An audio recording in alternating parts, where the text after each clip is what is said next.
de cette vidéo, qui est la 5e sur la chaîne qui se passe en Belgique, parce que vous commencez à le comprendre, j'aime beaucoup ce pays. Je reviens tout juste de mon week-end à Anvers, parce que je me suis dit que maintenant que je savais prononcer le nom de la ville, j'avais le droit d'aller la visiter, donc c'est ce que j'ai fait.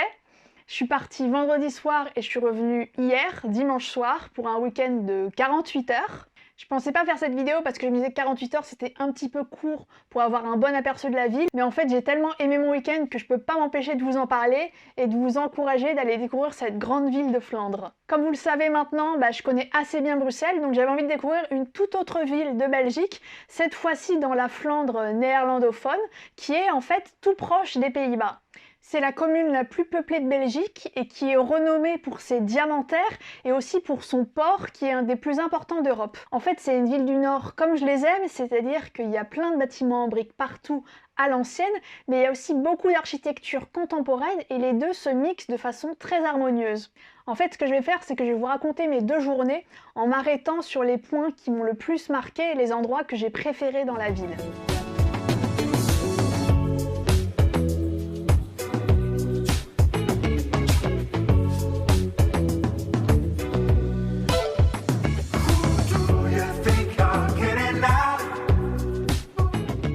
Le samedi, je suis partie assez tôt de mon Airbnb pour commencer ma balade et la première chose que je suis allée faire, c'est visiter la gare d'Anvers Centrale.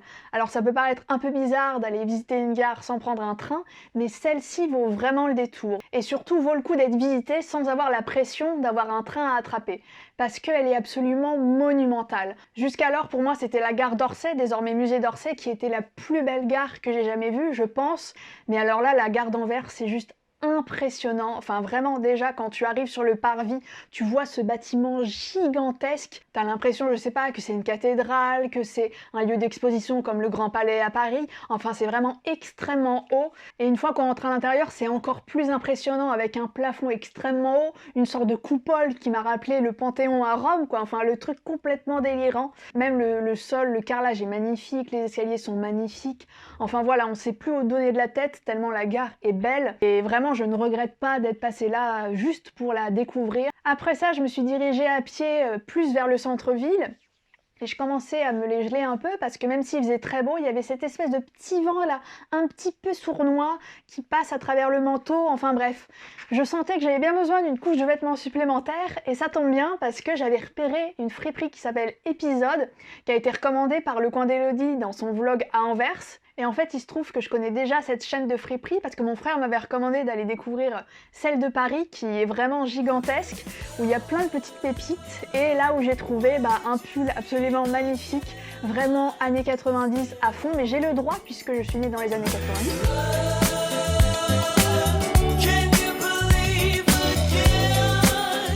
Et donc voilà, j'étais très confiante dans le fait que j'allais probablement trouver une pépite aussi à Anvers. Et ça n'a pas loupé puisque j'ai trouvé un pull d'une douceur, mais d'une douceur. C'est exactement ce que je voulais mettre sur le dos, une sorte de col roulé sans la moindre étiquette. Alors je ne sais pas d'où ça vient, je ne sais pas la composition, mais je pense qu'il y a au moins du cachemire ou de l'angora là-dedans. Après avoir enfilé ma magnifique trouvaille, j'ai continué de vadrouiller dans la ville. On se rapprochait lentement mais sûrement de l'heure du déjeuner et il se trouve que j'avais repéré un café qui s'appelle Café Matic, mais malheureusement quand je suis arrivée, c'était absolument complet. Du coup j'ai cherché sur Google une autre adresse qui faisait des œufs bénédicts parce que je sais pas pourquoi j'avais vu ça dans ce café là et j'avais trop envie d'en manger. Et j'ai vu que le café Moss qui n'était pas très loin faisait la même chose. Donc j'y suis allée et je ne regrette pas parce que c'était un super spot. J'ai pris ma petite boisson au lait végétal, j'ai pris mon petit repas, je me suis posée avec mon carnet et j'ai enfin pu écrire toutes mes idées de vidéos.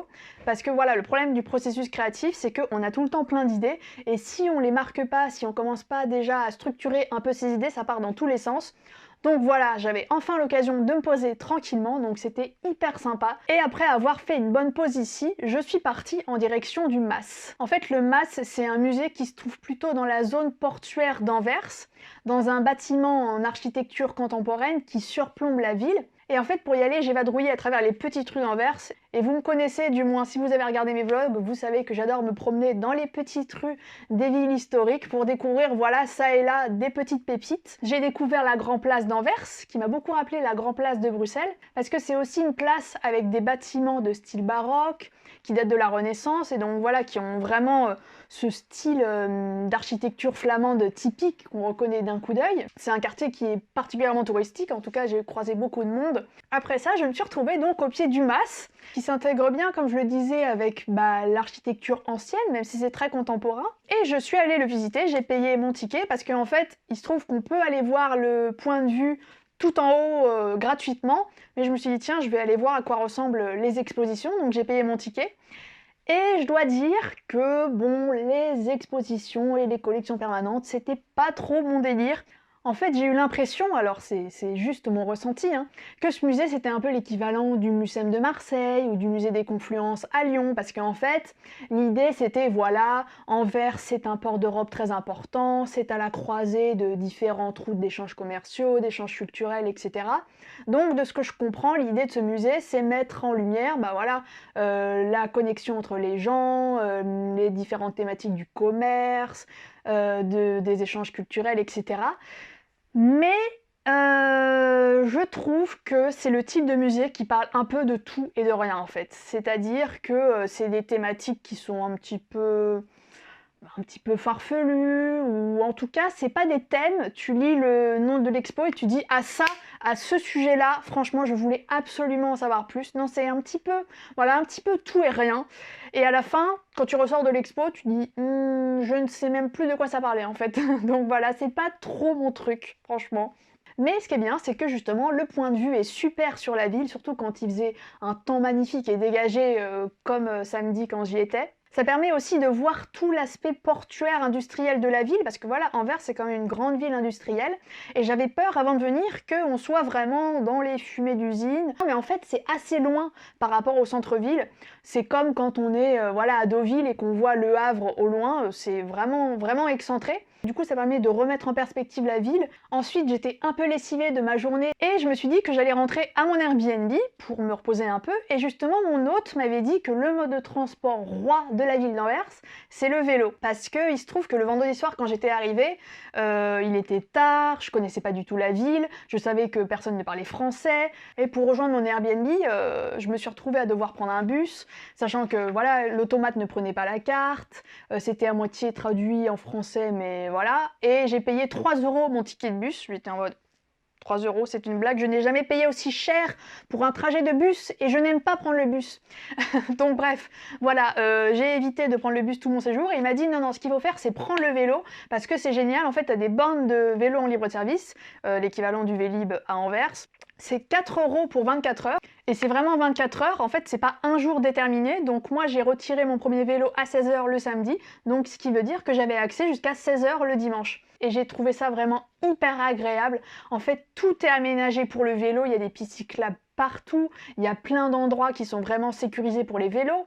Même quand on roule sur la route au milieu des voitures, en fait on se sent en sécurité parce qu'on sent qu'on fait partie de l'espace urbain en fait. On sent que les voitures vont pas nous rouler dessus, qu'on va pas se faire percuter parce que les voitures ont décidé que les cyclistes c'était nul et qu'il fallait les renverser, hein, n'est-ce pas ? Donc ça c'est vraiment génial, tout est articulé vraiment pour la mobilité douce de façon générale, tout le monde est encouragé à faire du vélo et tout le monde en fait d'ailleurs. Le seul inconvénient des bornes de vélo c'est qu'en fait pour les prendre et pour les remettre il faut les soulever et en fait quand on fait un poids plume et qu'on n'a pas de force comme moi, je trouve que c'est vraiment pas hyper adapté pour les gens qui sont pas des hommes musclés, voilà. Donc ça c'est un peu dommage, j'ai un peu galéré des fois.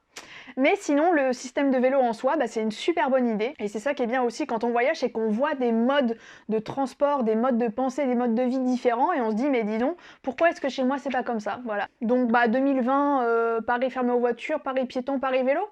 On fait comme ça ? Et Paris métro, hein. Voilà.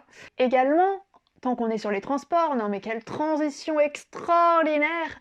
Vous n'êtes pas sans savoir, si vous avez vu ma vidéo sur le métro de Bruxelles, qu'il y a un prémétro à Anvers.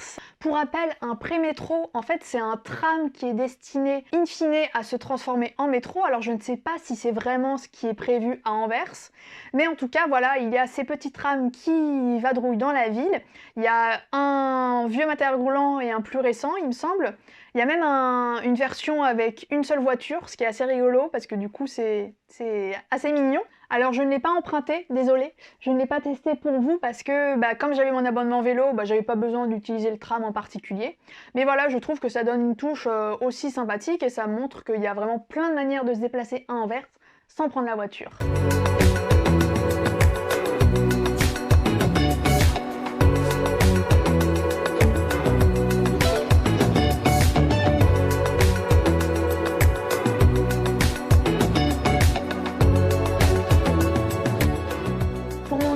Et dernier jour, je suis partie le matin vers 10 h en direction du Pain Quotidien. Si vous avez vu mon guide bruxellois, vous savez que c'est une adresse que j'adore particulièrement. Et donc, quand j'ai vu qu'il y en avait à Anvers, je n'ai pas pu m'empêcher d'aller prendre mon petit-déj là-bas. C'est hyper sympa, comme d'habitude, les boissons végétales sont délicieuses, le petit déjeuner est hyper complet et hyper costaud, parce que finalement, j'ai mangé que ça le dimanche midi. Puisque juste après, je suis allée découvrir le musée Plantin-Moretus. Alors, de quoi s'agit-il ? En fait, c'est le musée de l'imprimeur Plantin, un Français qui s'est installé à Anvers l'année de ses 30 ans, à la fin du XVIe siècle, pour développer son activité d'imprimerie. Et alors là, autant le musée Masse, j'ai trouvé ça un petit peu ennuyant, autant le musée Plantin, c'était hyper passionnant et hyper exhaustif, vraiment, c'était génial à faire. En fait, je suis restée 2 heures là-bas. D'ailleurs, dans le guide, il disait que si on faisait une visite complète, ça faisait à peu près 2 heures. Effectivement, c'est bien le temps qu'il faut consacrer pour y aller, parce que c'est vraiment extrêmement intéressant. Déjà, ça se passe dans la maison de Plantin lui-même, qu'il a aménagé au fur et à mesure des années. Il faut savoir que c'est le seul musée qui est inscrit au patrimoine mondial de l'UNESCO, donc ça déjà, ça claque. Et en fait, ce qui est chouette, c'est que le musée est vraiment très bien organisé. On se promène à travers les différentes pièces de la maison et on a le petit guide qui nous dit à chaque fois, voilà, qui nous explique à quoi servait cette pièce, quel était le contexte du lieu, quelles étaient les différentes activités de l'imprimerie. Et c'est vraiment très très passionnant parce que c'est pas seulement un aspect technique où on nous explique voilà comment fonctionne une presse, comment fonctionne une imprimerie, etc. Ça explique également tout le contexte de l'époque, parce qu'en fait on est au XVIe siècle, à l'essor de l'humanisme, des grands penseurs qui réfléchissent voilà, à la religion, à la place de l'homme dans la société, etc. Et donc l'imprimeur avait un rôle primordial puisque c'était lui qui imprimait, qui relisait, qui s'occupait de faire connaître ce savoir, de diffuser les différents ouvrages. On se rend compte que voilà, l'activité de l'imprimeur Plantin était au cœur de la vie anversoise et même de la vie européenne de cette époque-là. Donc voilà, il y a non seulement le côté technique, mais aussi tout l'aspect sociétal, tout l'aspect politique, théologique, les guerres qui ont marqué l'Europe, le fait qu'Anvers était un port ouvert sur le monde. D'ailleurs, il n'avait pas été choisi par hasard par Plantin, il voulait s'installer particulièrement à Anvers parce que c'était un endroit stratégique au niveau des échanges commerciaux, culturels, etc. Et un autre aspect que j'ai trouvé particulièrement passionnant, en fait, c'est la typographie, parce que voilà, un élément fondamental de la presse, c'est les caractères qu'on a frappés dans le cuivre, les différentes polices de caractères, les différents alphabets, parce que Plantin, lui, ce qu'il voulait, c'était imprimer des ouvrages dans différentes langues, dans différents alphabets, non seulement en alphabet latin, mais aussi en hébreu, en grec, en arabe. Enfin, il était vraiment intéressé par une diversité de langues, pour avoir des ouvrages d'une plus grande qualité, d'une plus grande diversité. Donc ça, c'est hyper passionnant aussi de voir la manière dont on a transposé finalement la typographie des presses en version numérique, sachant qu'aujourd'hui, je crois qu'il y a des étudiants qui apprennent la typographie avec l'Institut du musée Plantin-Moretus. Enfin, il y a énormément de thèmes qui sont abordés et je trouve qu'on comprend beaucoup mieux l'histoire de la ville d'Anvers en allant voir ce musée qu'en allant voir les expositions du MAS. Voilà, si vous avez 2 heures, 2 heures et demie à consacrer, je vous conseille vivement d'aller voir ce musée. L'endroit est vraiment superbe, on découvre plein de choses. Après ça, l'après-midi était déjà bien entamé, donc j'ai continué à me promener vers le centre historique, proche de la cathédrale, enfin bref, je me suis promenée tranquillement, j'ai repris le vélo jusqu'à mon Airbnb et voilà, direction Anvers Central pour mon retour. Et vraiment, j'ai trouvé que mon week-end était génial. Je ne regrette pas du tout d'avoir découvert cette ville. Souvent, on parle voilà, de Bruxelles, de Rotterdam, d'Amsterdam, mais on parle assez peu d'Anvers. Pourtant, je vous recommande à 1000%. Si vous voulez faire un week-end en Europe pas très loin, parce que voilà, c'est à 2 heures de Paris en Thalys, tranquille. Si jamais vous êtes à Bruxelles et que vous voulez voilà, partir pour une journée, vous pouvez faire l'aller-retour, parce que c'est à 45 minutes à peu près de Bruxelles en train régional, pour une dizaine d'euros. J'espère que je vous ai donné envie avec ces images, avec voilà, mes différentes impressions, d'aller visiter cette ville. Si vous avez passé un bon moment, n'hésitez pas à vous abonner à la chaîne pour ne pas rater les prochaines vidéos. N'hésitez pas aussi à en parler autour de vous parce que voilà, le partage, ça m'aide énormément à faire connaître ma toute petite chaîne. En attendant, moi je vous dis, portez-vous bien. N'hésitez pas à voyager, à découvrir de nouveaux modes de pensée, de nouveaux modes de transport, de nouveaux modes de vie. Et puis, à bientôt dans le métro. Enfin, non, à tantôt dans le métro. Attends, à tantôt dans le pré-métro. Ouais.